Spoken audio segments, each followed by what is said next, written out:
Hey folks, I'm going to roll right in because we are a little bit strapped for time here, and I want to welcome Wayne Black to the podcast. Wayne, how are you doing? I'm fine. Thank you for having me. I'm very glad to have you. It was one of my previous guests, John, who said that I should definitely try to get you on. So I got right on it and contacted you, and also it works out well timing wise because you just have a new book out, which is School Insecurity, a comprehensive guide for parents and educators in school security, protecting your children and fostering a safe learning environment. And I will put links to the book and all of Wayne's contact info and so on later on the episode page. Could you give a very quickly a brief summary of what you've been up to for the past 45 years, Wayne, so that the audience gets to know you a little bit? Of course, thank you. I was with the Miami-Dade County Police Department in South Florida for a number of years in the Organized Crime Bureau, narcotics area. After that, I was at the State Attorney's Office working for Janet Reno in the Public Corruption Unit. Um, I left and started my own company. 9/11 happened, unfortunately, here in the United States. I then was a contractor for Homeland Security, running a red team, which is a team that tries to break into various facilities and test security of things like Super Bowl and government buildings. Um, and then that was during the Bush 43 administration. And then following that, um, I was doing assessments based on the Homeland Security model of schools and churches and houses of worship, synagogues and things like that. Um, and then I was the security at the same time for the last decade. I was the security advisor for former Secretary of Defense Donald Rumsfeld, and he had a foundation. So every summer we would go to Central Asia, one of the stands, Mongolia, Kyrgyzstan, Uzbekistan, Georgia, etc. And that was a great experience also. I can imagine because especially going to those stance countries, I mean, you're kind of leaving the Western world right there and coming into this whole different area of the world where different rules, different society, different way of viewing things. Is are there some anecdotes that you can talk about that? Obviously, for the audience, Wayne and I discussed this a little bit before recording. There are some things that are classified that you can't mention, so we won't be able to get into everything. But you did mention that the work for Mr. Rumsfeld was something. Maybe you can share a little bit about what that is like. That was one of the probably the greatest honor of my life to work with him and to protect him. He wrote three books, Known and Unknown, Rumsfeld's Rules, and When the Center Held about Gerald Ford. And he was just a great guy. And so I was with him on all the book signings here in the country and wherever we went. Most people don't realize that he was the youngest Secretary of Defense in history and the oldest. So the youngest under Gerald Ford and the oldest under George Bush 43, the only person to be Secretary of Defense twice. Um, so he was a captain in the Navy, just a great guy, a great story, an Olympic level wrestler.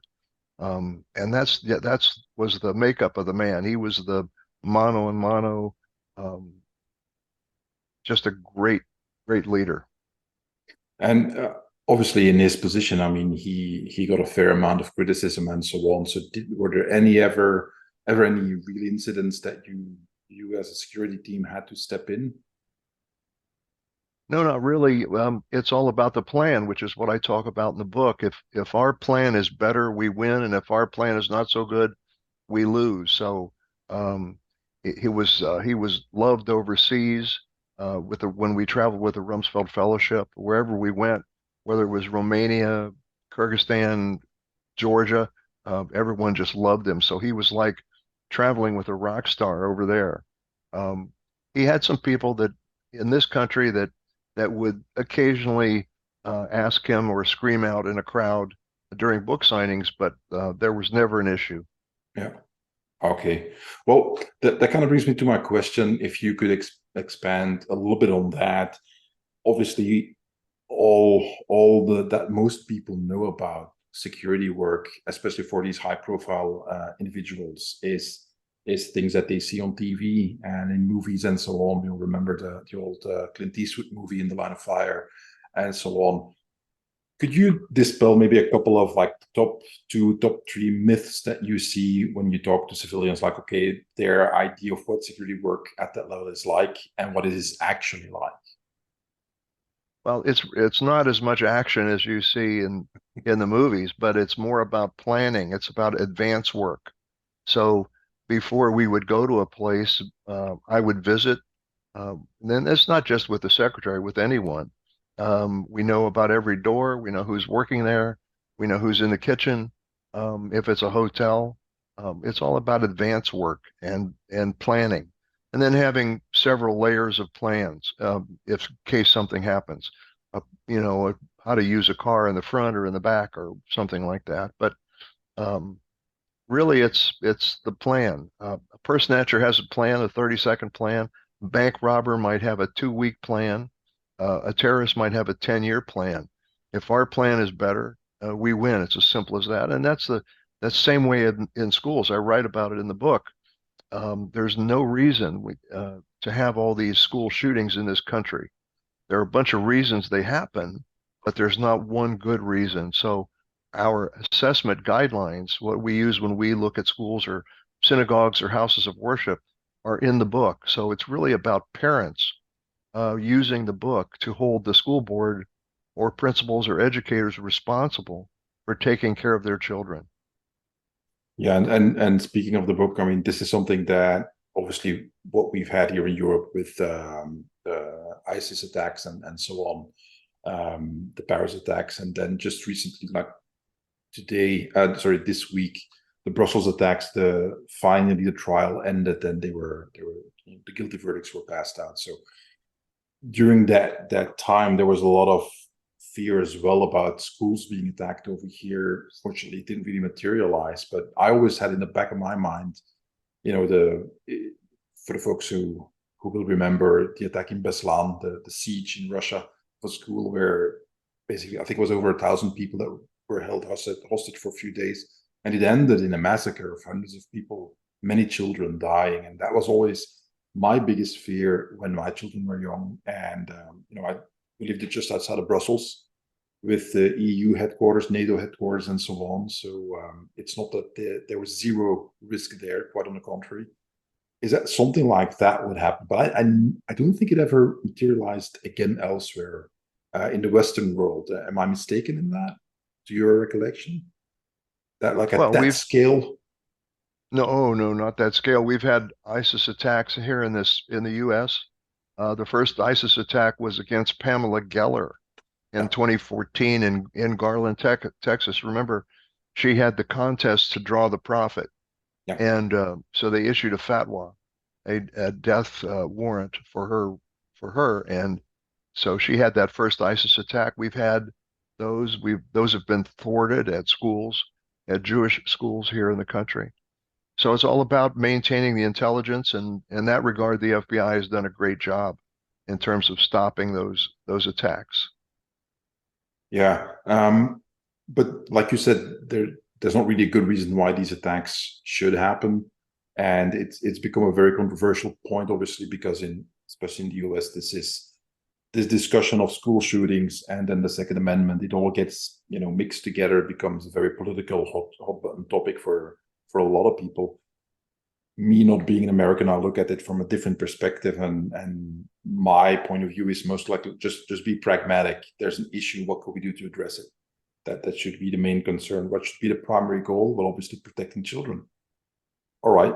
So from your point of view, what would be like before we expand on this topic, what is like the primary thing that needs to happen now in the mindset shift at large in the public in the US to basically get this to the point where the safety and security of school children is elevated to a much higher level.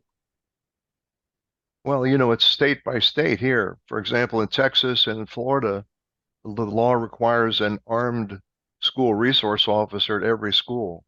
The law requires training and things like that. So those states are really pretty pretty secure in terms of schools. They require assessment tools where the school's required to report if the door locks don't work, etc.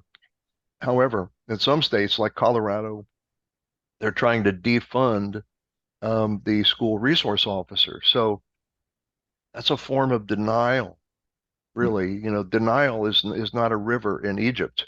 It's a mental condition where they, for whatever reason, politicians think if you take away the guns, take away the school resource officers, nothing would happen. And I'm reminding those people in Colorado and those politicians that Columbine took place, the first super mass school shooting took place in their state, right there in Colorado.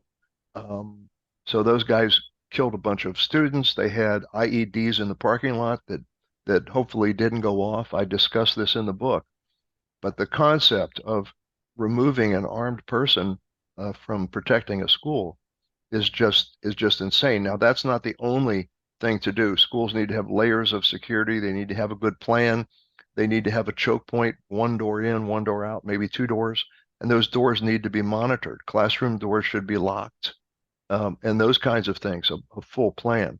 If you have to use your gun in a school, your layers of security have failed, if you know what I mean. So they've already passed those areas and they've got to the point where someone has to use a gun. But the only thing that will stop a bad person with a gun is a good person with a gun, and that's just factual. The other thing that we see with parents and educators, unfortunately, is a condition called normalcy bias. Their psychic will not allow them to think that something like that can happen at their school. It's always another school, a bigger school, a smaller school. And so they have a false positive in security mentally, meaning just because something hasn't happened at my school, I think that what we're doing must be right. And that's not the case. So the whole purpose of my book is to try to slow down or stop all these school shootings in this country. This reminds me, like you said, when people think, well, just take the firearms away and we've got a solution. Reminds me of, and this has been a few years, if I'm not mistaken, since it's happened, but in China, the Uyghur attacks, that would happen, and they would use knives, machetes, and so on. And I actually saw video footage of them just rushing into a school and trying to slaughter as many children as possible. And I know this is a very uncomfortable thing to imagine for many people in the audience, but that is the reality. If firearms are not used, it will be something else. People who will want to harm others will find a way. We had, I think in Nice, the guy who drove into a crowd with a van, killing and injuring dozens of people. In France. Actually, yeah, I actually know somebody who was there and just fled to the countryside. Like, I want to get out of here as quickly as possible. And So that's a good point. We don't take cars away from people when a yeah, truck drives into a crowd, or we don't take cars when there's a drunk driver. So why take guns away from police officers because of a school shooting? It doesn't make sense. yeah. So if we look at solutions, so you mentioned obviously, like in any good security work, you will have a layered approach to hardening whatever target that you want to protect. All right, could you just give us a little bit of an overview of what would be different layers for a school? Okay, it could start with the perimeter. All schools are different. There could be a perimeter fence, a gate, one way in, one way out. There should be a fence up around the playground. After the kids are in school, after drop off, the front door should be locked. That door should be monitored. Um, Another option is ballistic window covering.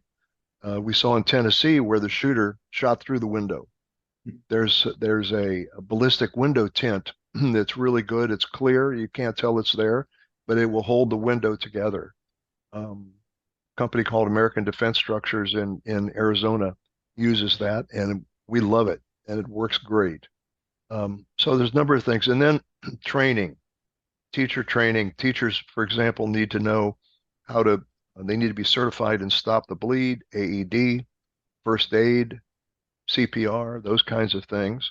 And the school needs to have other equipment. If there's a school nurse, for example, we have a problem, as you know, with fentanyl here in the United States. So the antidote for fentanyl is Narcan. It's a nasal spray. It's over the counter. And I would guess that 75% of our schools in the United States still don't have Narcan on on hand. So it's that baffles me. Probably 50% of our schools don't have the proper tourniquets to stop the bleed. And we know from history, from Columbine, from Parkland, from Uvalde, that a lot of those children unfortunately bled to death because we didn't get to them in time and stop the bleed. So that's what I mean by a holistic approach, a plan.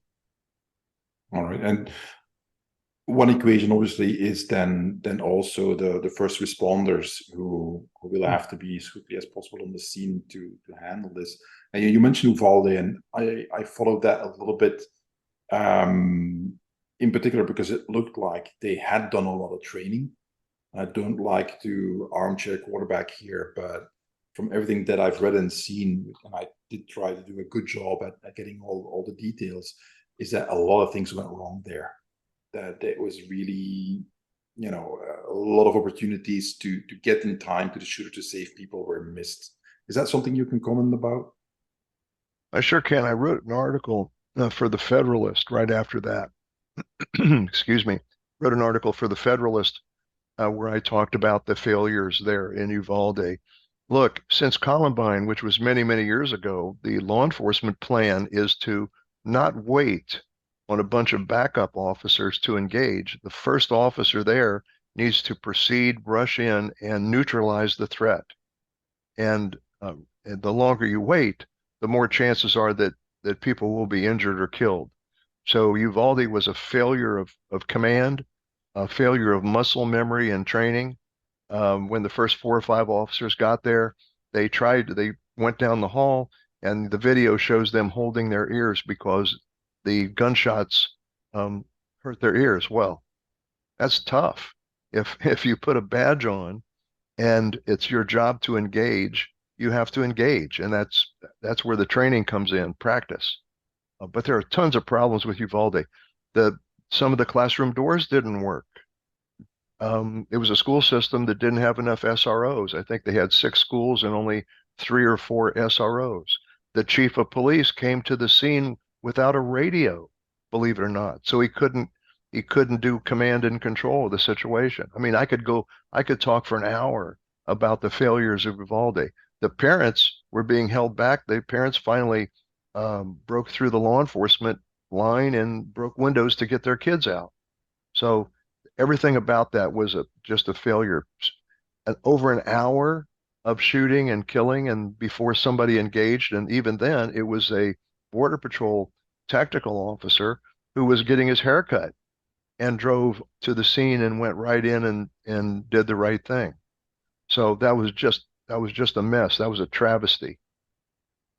Now, typically when something like that happens, then that is what shakes loose people, and they try to change things. Have you noticed that things have gotten better since Uvalde? Has there been like this awareness that okay, we have to have this plan, like you mentioned, train people, train officers, and so on to act correctly, assess them on if they are apt to actually do the job that way? Because it's one thing. I'm just gonna generalize tremendously here, but it's one thing to be a police officer in a very small, quiet town, and that is your day-to-day job. And then all of a sudden, you have to go into an active shooting situation. It's a very different skill set. Um, how how do you see this evolving since Uvalde? Well, after every school shooting, there's an uptick in what should we do? Is our school safe? And that lasts about 30 days, believe it or not, until normalcy virus sets in. So it's that bias that we're concerned about. In some states, law enforcement's required to do school training and things like that, and they do it aggressively. In states like Delaware and Colorado, they don't typically want armed officers at schools. So they are so far behind the curve. And that'll be to the detriment of the children if there's an attack at those schools. So in the United States, we're all over the map on what should be done. There's no national standard that I know of, but we encourage schools to have law enforcement come train at the schools. So that works because law enforcement then learns of the schools. They train after hours, of course, when no Yeah. kids are there. And do you think there is something that could come from the federal level that could help? Is there something they could do to actually improve the situation because of the disparity between all the states kind of have, like you say, a unified approach? Well, they could, but it's so political. And I think most states don't want the feds interfering any more than they do. We think they interfere too much, and it should be on a state by state basis. Okay. It depends on who the governor is and if they're anti Second Amendment or not. But if they're anti Second Amendment with regard to school safety, they're just in denial. Yeah.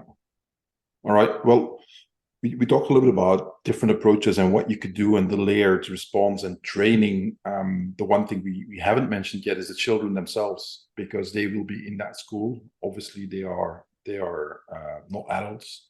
They don't necessarily have the wherewithal and the experience to handle such a situation. And you will also have different ages, ranging from maybe a 10-year-old to a 17, 18-year-old being there, which at that age, the psychological and physical differences can be extremely big. So what could, for instance, parents do that are listening to this to help their kid who is at that induced age brackets and they want to help them prepare should that ever be needed? Yeah, there's really nothing parents can do to prepare themselves or a child for a shooting. What could happen, what should happen in schools is they have practice lockdown drills, Yeah. for example. So at the younger ages, we like to have the door locked, the blinds pulled, and then under the window or someplace in the room secure, we like to have them paint like a train. This is for ages 2, 3, 4, 5, 6, 7.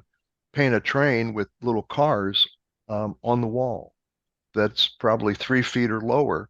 And then the practice would be, okay, kids, go get in the train, right? Yeah. So then they would go hunker down under the train. You can't say, oh my God, there's a shooter in the school, go hide. That doesn't work.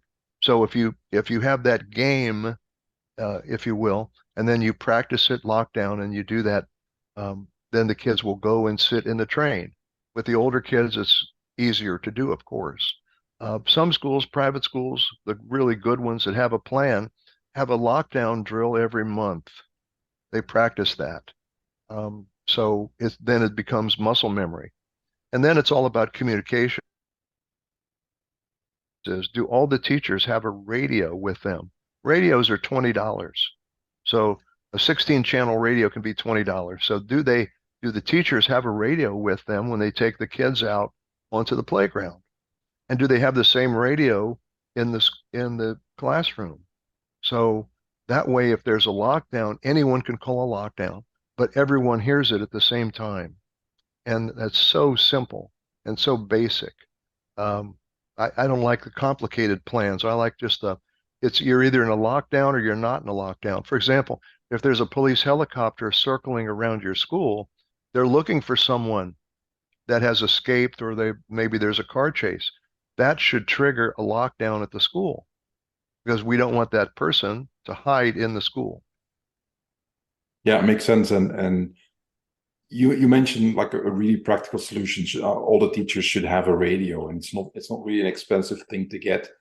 But furthermore, it's also a very practical issue that can solve many other problems simultaneously.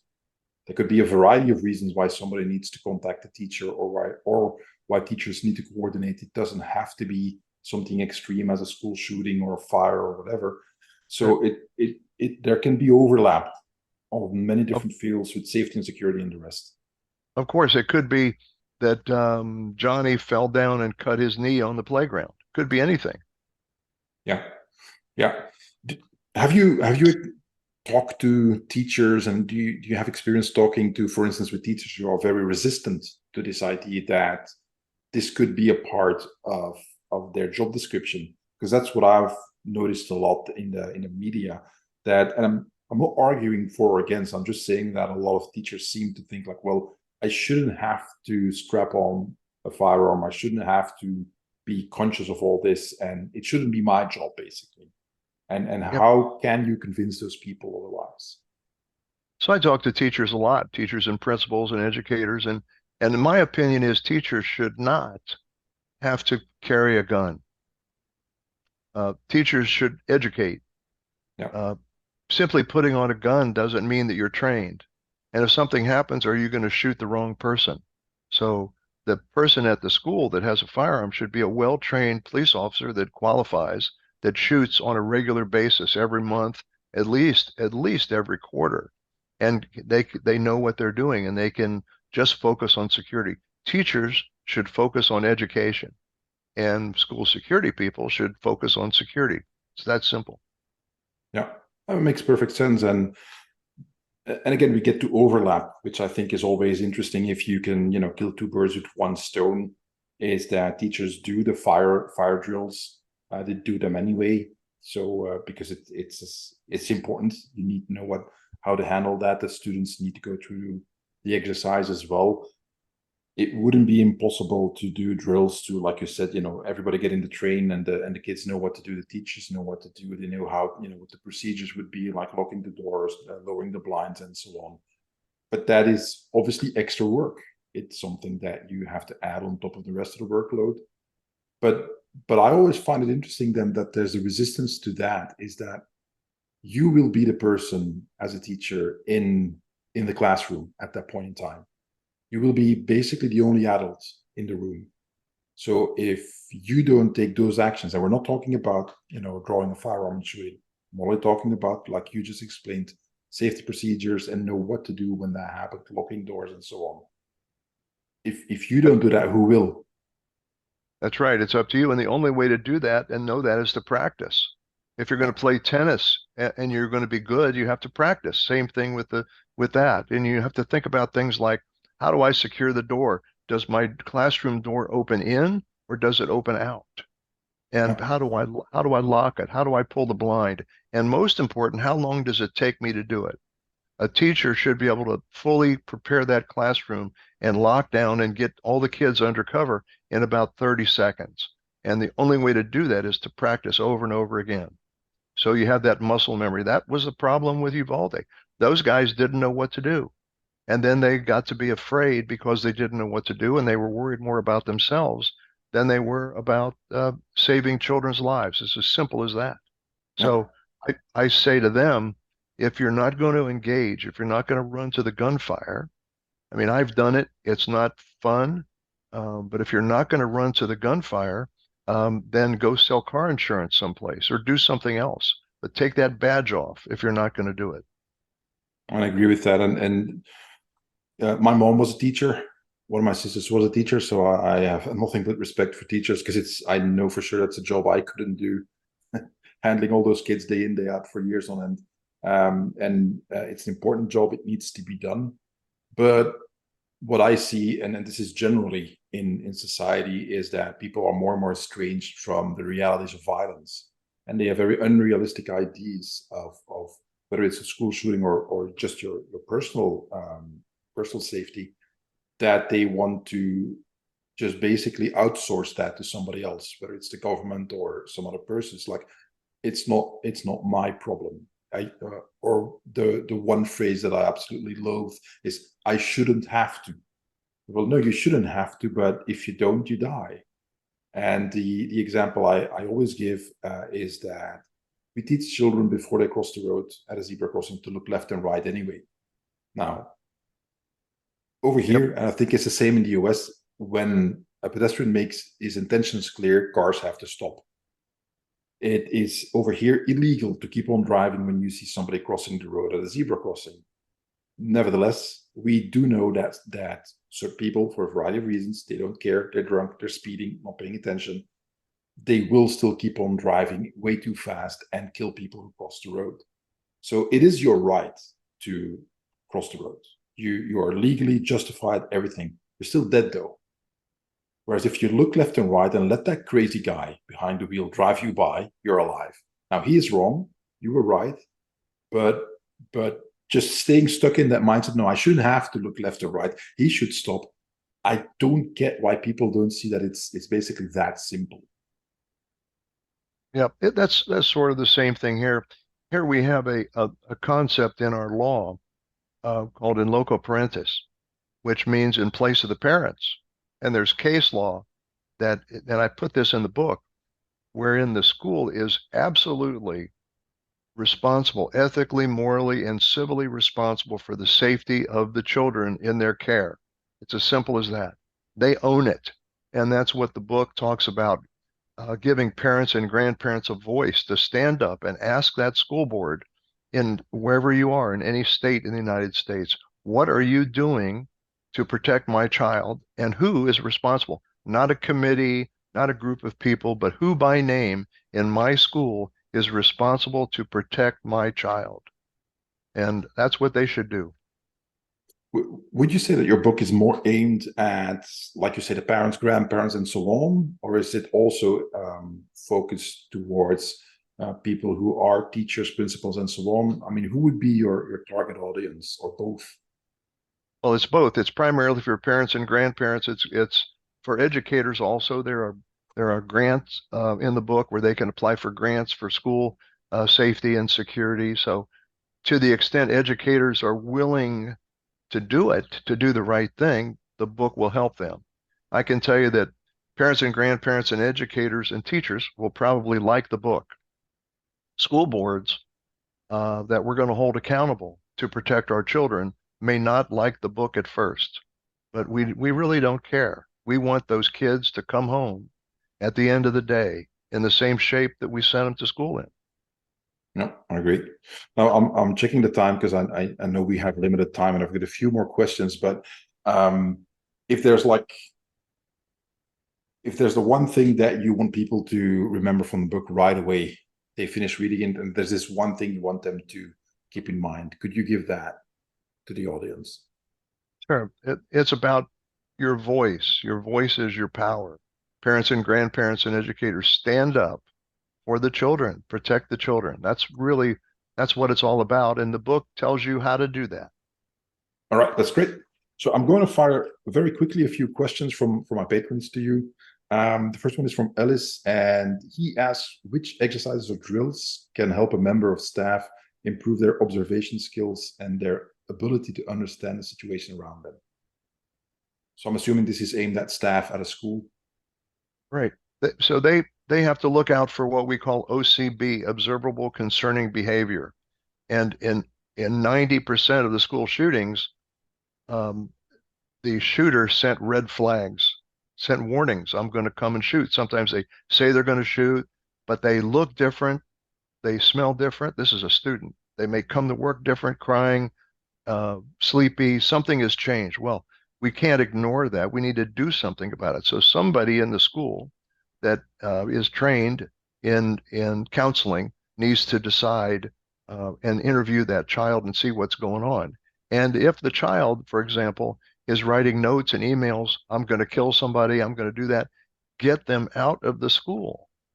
So you'd be surprised at the times when children will write a note, I'm going to come stab somebody, and the school doesn't do anything. And this happened in New Jersey recently, where a child had a hit list and he brought a box cutter to school. And the superintendent didn't do anything until the parents of the proposed victim um, raised so much alert and alarm that they finally had to do something. So the person that changes is calling out for help, and we need to give them help. And they're potentially a school shooter, so we need to do something about it. All right, that's great. And then a question from Weber, who that kind of follows up well to what you just said, is that he wants to know, how do you distinguish weird from danger? How to distinguish what? Weird, something bizarre, from something dangerous, not necessarily the same thing. Well, by examining what it is. So you just can't say, you just can't classify something dangerous or or not, you have to examine what it is. So if it's a person, how do you feel? Why did you say that? Why did you say you were going to kill people? What makes you think that? And you know what? Video games contribute to a lot of this stuff. Video games and copycat scenarios. So here in the United States, unfortunately, we talk a lot about the shooters. We use their names and we say, and we put up pictures of them. So a copycat will say, well, look at that guy. I want to be famous like him. And so when the situation is right, then they have their day of notoriety. So we should stop doing that. I recommend that in the book. The media should stop using the names of any shooter. Just never use the name. They should use the name of the victims with the parents' permission, of course, and talk about the victims, but never the shooter. All right. And then I'm just checking time. So one more from Wiebe, and it's regarding the book. There's obviously a lot of stuff in there that for many people will be very negative and scary to even think about. Like you said before, like, you know, they think that can happen to them, but only somebody else. So he asked how to prevent people going in full denial mode because of their disgust of that bad message that they're receiving. Well, the good thing about the book is it's just the book. It's not reality um, per se. So if they learn about it in the book, maybe that'll change their mind. There's a manifesto in the beginning of the book, which is a composite of a bunch of manifesto written by various school shooters. It's dark, but they should read it, and that's reality. So hopefully the book will prepare people before an event rather than event. If they talk to parents of any of these dead children, they would know. And I do that, and I hear things like, "We never thought it would happen here. We'll never be the same. It ruined our life forever." Those kinds of things. So um, we just need to plan and prepare and protect our children. That's really what it's all about, protecting the children. All right. But we're at about the 40-minute mark, and I want to respect your time, Wayne. I know you have to go. So I will put in the show notes, I will put links to the book and your website. Anywhere else that you want people to get in touch with you or that they can follow you? Well, they can contact me at wayneblack.com. Okay. That's my website, and I'm happy to talk to them, talk to schools at any time, and it doesn't cost anything to talk and plan. All right. Excellent. Well, folks, thank you all for listening. Thank you, Wayne, for being on the show. And I hope that I hope for the kind of world like we all do that your skills will never be needed again. Unfortunately, the world that we live in right now, happy to say that we have people like you out there doing the best to keep the children safe. All right, folks, and we are out. Talk to you next time. Bye-bye.